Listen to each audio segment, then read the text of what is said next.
Moreno, ex viceministro de Energía, especialista, por supuesto, en todos estos temas mineros, nos puede ayudar a entender cuál es el escenario de aquí en adelante. ¿Cómo está, Pedro? Gracias por estar con nosotros, un gusto verlo. Mucho gusto, a tus órdenes. Primero, el tema del Consejo Minero, ¿no? Consejo de Minería. El Consejo de Minería. Revisaba ahora las hojas de vida de algunos de sus integrantes. Su presidente lleva varios años, incluso no en el Consejo, ha sido vocal antes. Y claro, uno se pregunta primero cuál es el grado de autonomía de un consejo como este, porque lo primero que está en cuestión para los opositores del presidente es si hubo algún tipo de injerencia política en esta suspensión de la licencia por 120 días, que también es una figura particular, ¿no? Porque no se está retirando del todo esta licencia, sino se está suspendiendo de alguna manera, ¿no? Imaginamos, para generar un nuevo escenario. Pero ¿qué tan autónomo es el Consejo dentro de la estructura del Ministerio y frente al Ejecutivo, en realidad? Casualmente de ese tema hablábamos con un grupo de alumnos sobre la materia, y el tema social y el tema ambiental no son competencia del Consejo de Minería.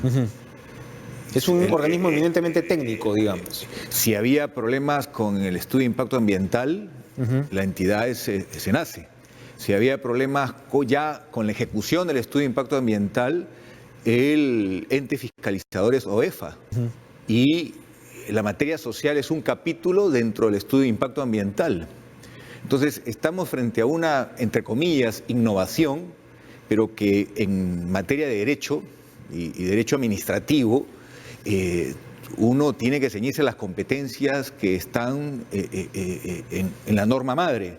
Y a mí me parece que aquí se está cometiendo errores de procedimiento. Y esos errores de procedimiento están siendo tomados en cuenta por la empresa. Y eso, ha emitido un comunicado, Sauder, y eso hay que tener cuidado, porque ya el Perú ha pagado una factura bastante significativa cuando canceló una concesión minera en Puno, en un gobierno anterior. Entonces, ¿cuál fue esta, perdón? Bear Creek, caso de Puno, sí, que fue una locura porque... ¿Fueron al CIADI, fue? Así es, y se ha tenido que pagar una buena cantidad de millones de dólares. Entonces, a mí me parece que hay que cuidar el estricto respeto al Estado de Derecho, pero también hay otro tema, el problema de que aquí hay un conflicto social importante que estaba creciendo, una ola de violencia, ya estábamos perdiendo 500 millones de dólares, porque no era solamente un proyecto que no había comenzado, sino había un efecto dominó que hasta ahora no se supera. Y creo que el país necesita seguir los canales institucionales que están consagrados en la propia Constitución. Estamos hablando, en este caso, por ejemplo, el diálogo. El diálogo correcto, por estrategia y porque eran los principales opositores al proyecto minero, está en el Valle del Tambo y en los agricultores. La presidencia del Consejo de Ministros, a través del viceministro a cargo de esta tarea, Raúl Molina, había logrado llegar a aproximadamente 32 representantes de este grupo que está radicalmente contra la minería. Y había un avance. Para mí fue una llamada de atención que se priorice el diálogo con el gobernador, que no ha tenido la posición más objetiva frente a este caso. Ha hecho declaraciones con las que yo definitivamente no puedo estar de acuerdo.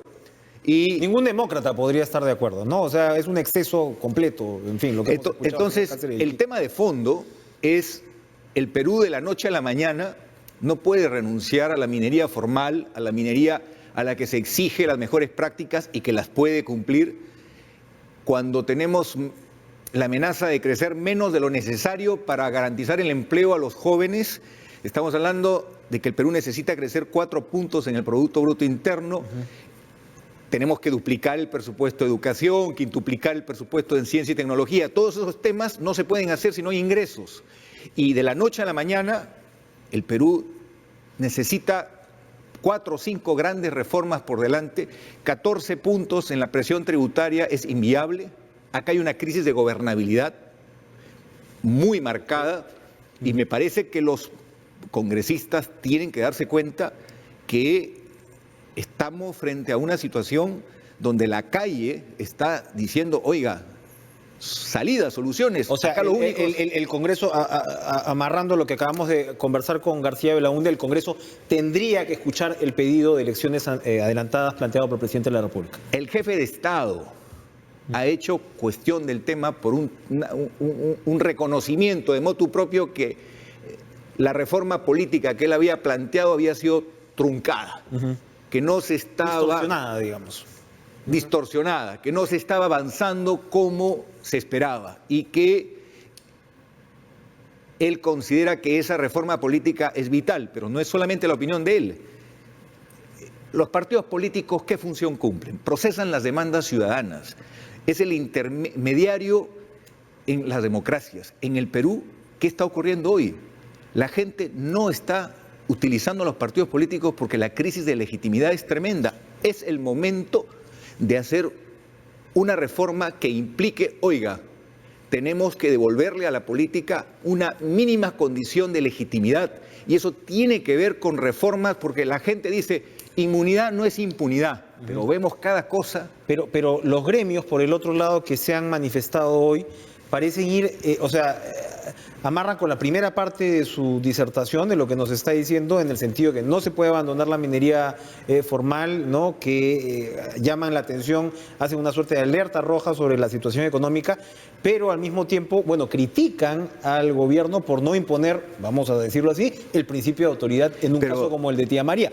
Vizcarra responde, a ver, ya quiero ver si es que hay 3 muertos como los del 2011 o 33 que ha dicho con respecto al tema de Bagua. Entonces, claro, aquí hay una superposición también de esta urgencia por reformas, pero al mismo tiempo una demanda porque la economía se echa a andar. Complejo escenario, ¿no? Pero nosotros tenemos en la Amazonía, en el caso de la otra industria extractiva que son los hidrocarburos, tenemos un buen número de contratos en fuerza mayor. ¿Qué significa eso? Que como no se ha logrado que haya un consentimiento por parte de las comunidades nativas, la propia empresa en muchos casos ha pedido la suspensión del cumplimiento de sus obligaciones porque no existen las condiciones habilitantes para las actividades.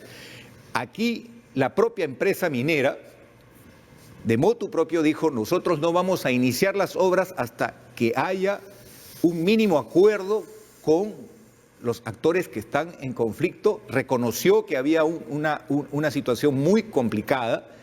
Eso debió ser recogido en un acta, en un documento, por la entidad correspondiente del ministerio para efectos de que sirva para una eventual suspensión de actividades y declaratoria de fuerza mayor hasta que, a través de la Defensoría del Pueblo, mediadores que pueden ayudar, como la propia Iglesia, se llegue, hablando directamente con las partes en conflicto, a cuáles son los problemas y ir punto por punto demostrando que no somos el único país en el mundo donde pueden convivir gran minería formal y agricultura. La agricultura hoy en el Perú está muy golpeada. O sea, veamos cuál es el presupuesto del Estado en el sector agricultura. Comparémonos con Chile, Uruguay, Colombia. El Perú tiene crédito para 100.000 familias, pero tenemos en agricultura 3,5 millones. ¿A cuánto llega la asistencia técnica? Este valle es uno de los mejores valles del Perú, pero también tiene amenazas. Necesita agua, está la represa, necesitamos monitoreo ambiental independiente. Los propios jóvenes de los hijos de los agricultores pueden hacer ese trabajo monitoreando el agua, el suelo, el aire, con equipos que la propia OEFA facilite y hacer un proyecto piloto, un punto de quiebre. Pero en esta situación de crisis de gobernabilidad, de crisis política, los extremos ganan. Así es, así es. Y eso es un peligro para todos, porque hemos sufrido 75.000 muertos.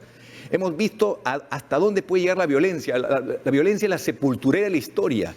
Y yo creo que se tiene que dejar los intereses de parte y pensar cuál es el país que queremos dejar a nuestros hijos. Muy bien, como que la política y la economía no se cruzan. Gracias, Pedro Gamio, por acompañarnos esta noche. Vamos a ir a una pausa, regresamos con lo último de Cara a Cara.